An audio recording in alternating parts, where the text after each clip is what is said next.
Hi there everyone, Janette here again from Enthusiastic Gardener, and today I am going to grow my very first ever vegetables. Never ever grown a vegetable before in all my years, nearly 59. These are my seedlings which I'm hardening off, and I actually put some in these little pots to brighten it all up a bit. Whew. As you can see, today is a very windy day, but it's sunny, so it's nice. So let's move these out of the way and I'll show you what I'm doing. Okay, right, so I've invested in these. I have these smart pots and I have bought 12 of them because I can't do things by halves. I'm an all-in type of person.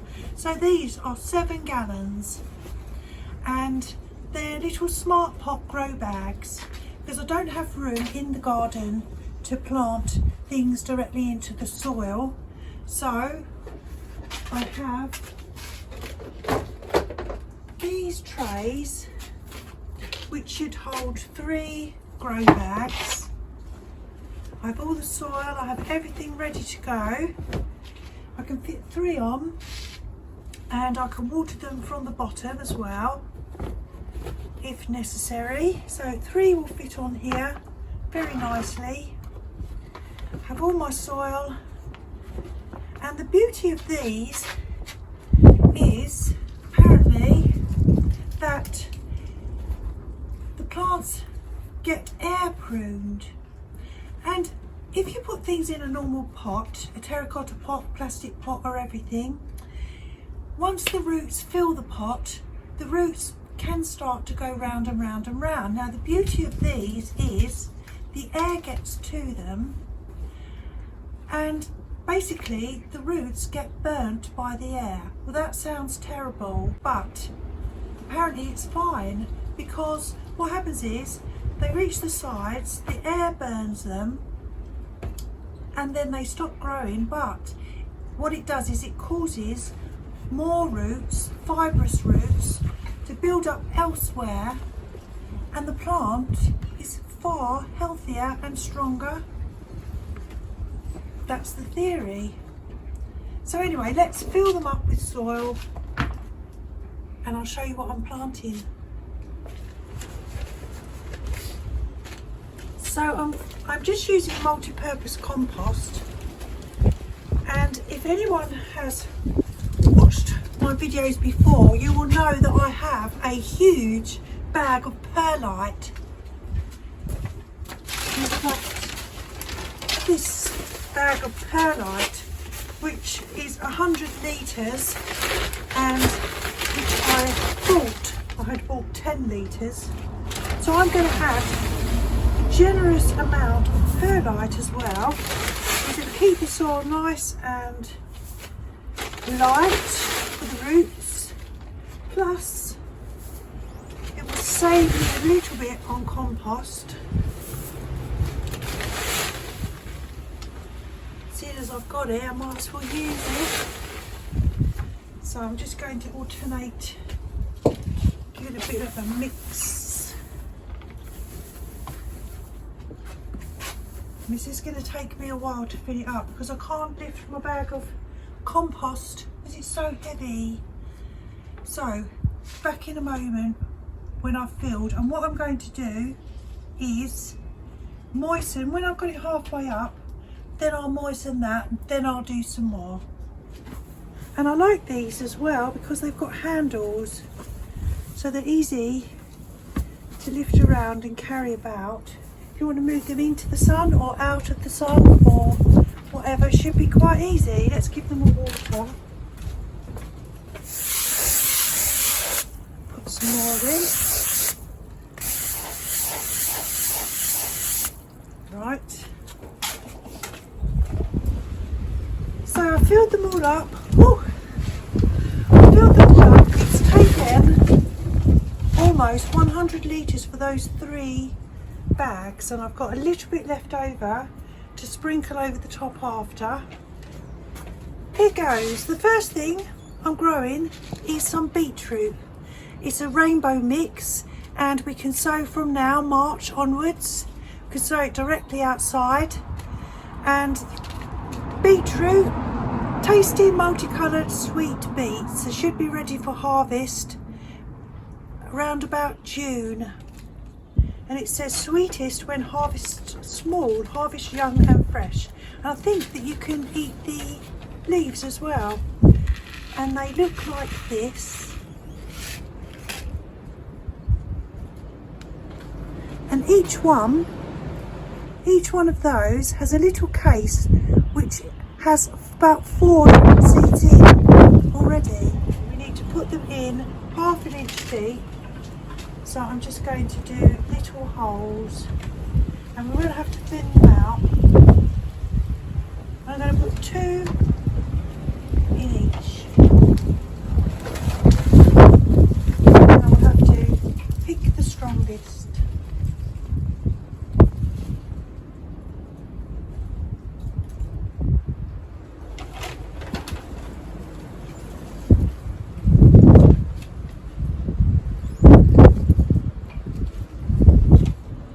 And you can succession plant these, so we'll see how that goes.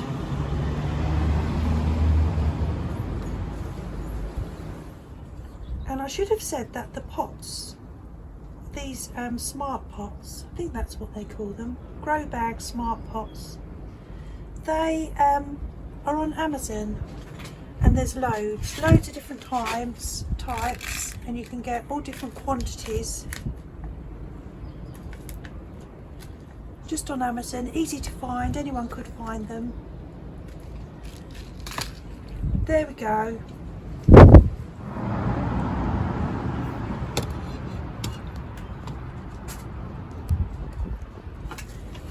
So my second pot I sowed the whole thing without the video running. But in the second pot we have spring onions, red and white mix. So basically they were very small, tiny little seeds. So I just sprinkled them over the top, and then I covered it with a dry layer of soil, which I will water in a minute. And these spring onions, they're red and white. And you can also sow them in September and October. And if you do that, if I do that this year, then I would have spring onions round about this time of year, March, April. So I'll definitely do that. And I have some left over. So those were the spring onions in the second pot, which I forgot to film. And then finally, I have some mixed spicy salad leaves, and I have salads every single day, and I spend a fortune on salads, really a lot of money, because I buy ready-made mix of salad, which is terrible, I know, but no more, hopefully. So these are spicy mixed salad leaves, and again you can sow them from March to August, and they're supposed to be cut and come again lettuces. So sow them quite thickly as well, because you're doing cut and come again. You just come along, take away the biggest leaves all the time, keep sowing them in succession, which I will do. So let's see what these look like. So you can see they are a mixture. So again, I'm just going to sprinkle them all over.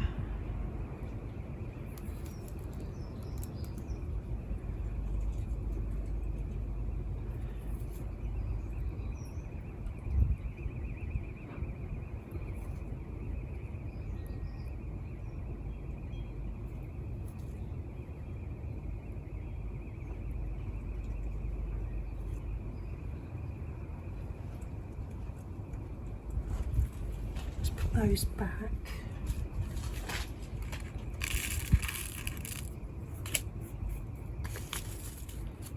These should be lovely. I can't wait. Seedlings should appear between 7 and 14 days, and for continuous crops sow every 2 to 3 weeks. I will do that. Let's just cover them up. Just about got enough soil left. 100 litres of soil, which I bought.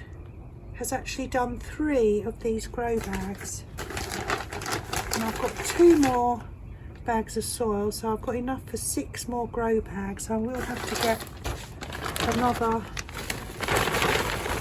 bag for the last 3, but I've got lots of time because I'm going to be, these are my cold weather crops, the ones that can do in the cold, and a lot of my other things are warm weather crops, i.e. tomatoes and cucumbers and things like that, that I can't start those yet.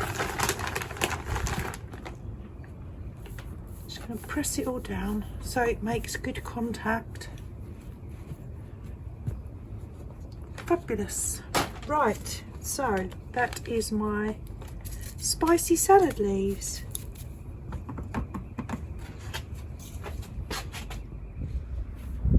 They are just about manageable, lifting wise. Boys, never use your back, use your legs. Lottie agrees. Right, so I'm going to put them here.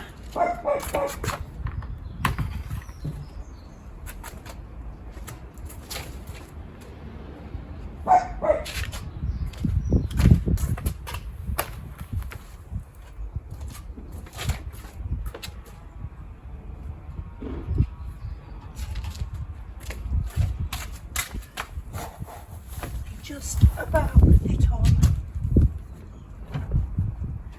And the thing I liked about these trays is that I can water down the bottom and it will soak it all up easily. Right, that's my beetroot, that's my spring onion, that's my spicy salad.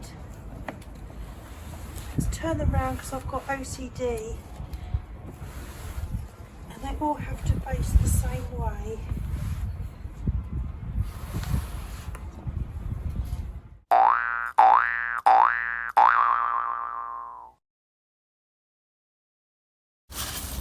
Right, so it's the next day now because I promised to show you my 2 disasters that happened. And the first one is just at the end of the video. You saw how windy it was. And this is my most flimsiest, most ridiculous tripod, and this happened.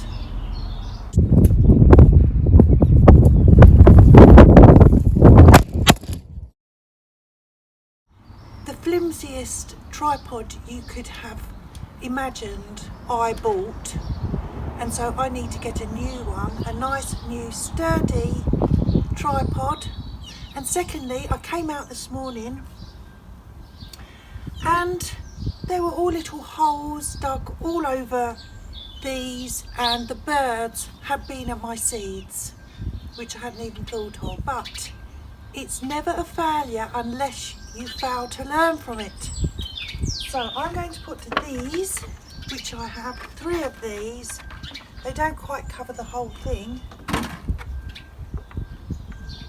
I wasn't going to use them, but I'm going to use them just until they germinate. They've got little air holes and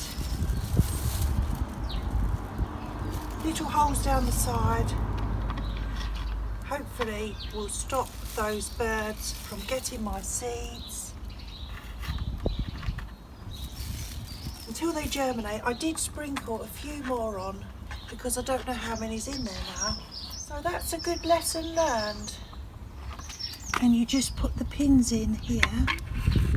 And obviously it's not covering everything, but I think it will be a deterrent.